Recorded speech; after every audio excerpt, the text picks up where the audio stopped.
Isang mapagpalang araw ng November 29, 2024 sa iyo kabayan. Ngayong araw ng Biyernes, narito po ang ating ulat panahon. Pero bago ang lahat, ako po ay makikisuyo ng iyong like and subscribe at pahit na rin po ng notification bell para updated ka pa sa ating ulat panahon. Kabayan, meron po tayo ngayong Northeast Monsoon o hanging amihang surge po. Malaking bahagi po ng ating bansa ang siyang naapektuhan nito kaya asahan pagdating sa madaling araw, malamig na hangin po ang mararamdaman. So dito po yan sa may Metro Manila, Ilocos Region, the rest of Central Luzon, the rest of Calabarzon, Occidental Mindoro, Oriental Mindoro at kasama pa rin po ang Marinduque dyan. So asahan pagdating sa madaling araw, malamig ang hangin. Pero pagdating sa umaga hanggang sa hapon, maalinsahang panahon po ang ating mararanasan. So may kainitan na po at posible pa rin pong magkaroon po ng mahihinang pag-ulan lalo na sa pagsapit sa gabi. So ingat po tayo dyan kabayan pero wala naman pong significant impact. So enjoy natin kabayan dahil damang-dama na po natin ang simoy ng Kapaskuhan dulot po nitong hanging amihan. At kabayan dahil po sa pagtatagpo ng mainit at malamig na hangin dulot po ng amihan at easterlies, nagkakaroon po tayo ng shoreline.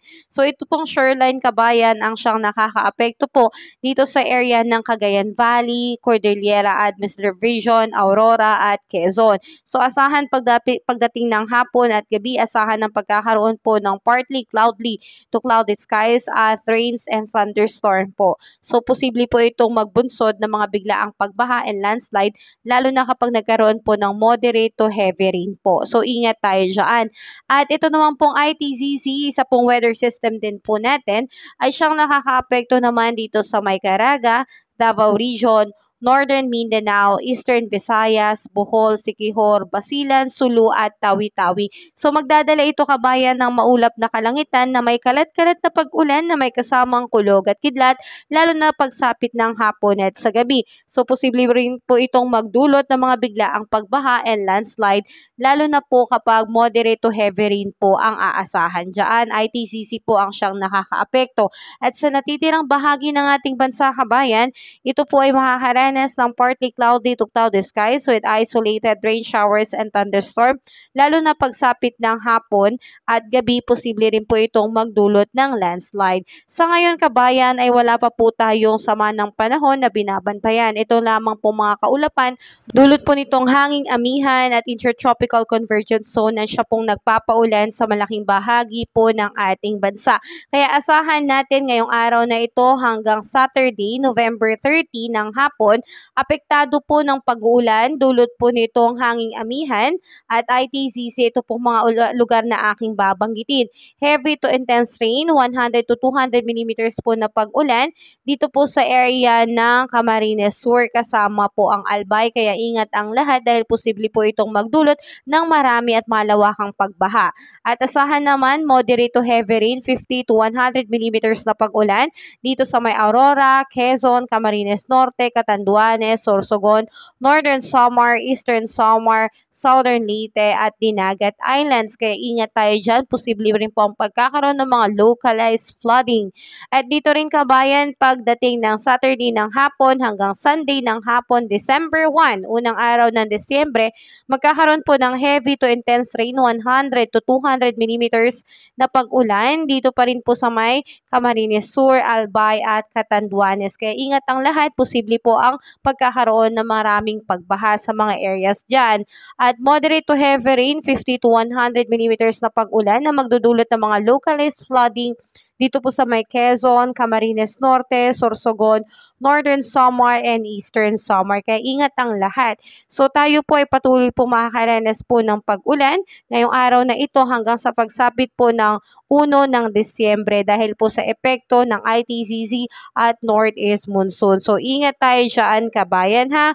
At sa ngayon kabayan, dahil sa ating mga weather system, ito po yung ating air temperature na asahan ngayong araw na ito, Biyernes. Dito sa Lawag, aabot ng 29 degrees Celsius, Tugigaraw, 28 degrees Celsius, Baguio 22 degrees Celsius, Metro Manila 31 degrees Celsius, Tagaytay 30 degrees Celsius at sa Legazpi po ay 31 degrees Celsius.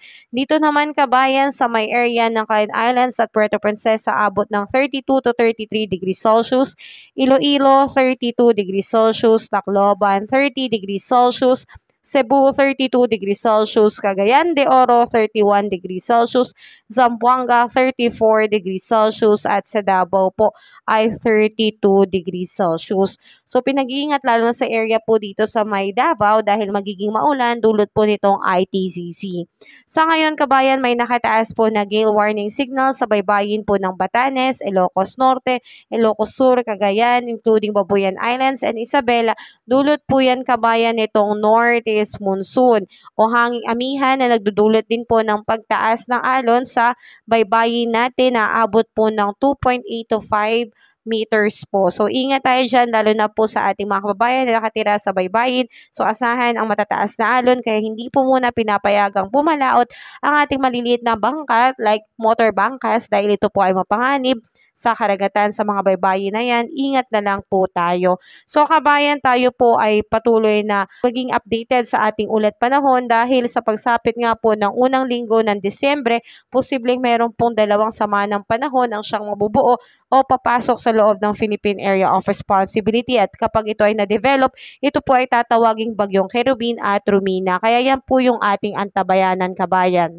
Kaya kabayan, ngayong araw na ito ay wala po tayong dapat na ikabahala dahil wala pa pong sama ng panahon sa loob ng Philippine Area of Responsibility pero patuloy pa rin po tayong maging bukas ang isip na posible pong magkaroon po ng pag-uulan dahil po dulot nitong mga weather system natin na nakakaapekto po sa ilang bahagi po ng ating bansa. Kaya para ma-update pa kita sa ating susunod na ulat panahon, ako po ay makikisuyo kabayan ng iyong like and subscribe at pahit na rin po ng notification bell para updated ka pa sa ating susunod na ulat panahon.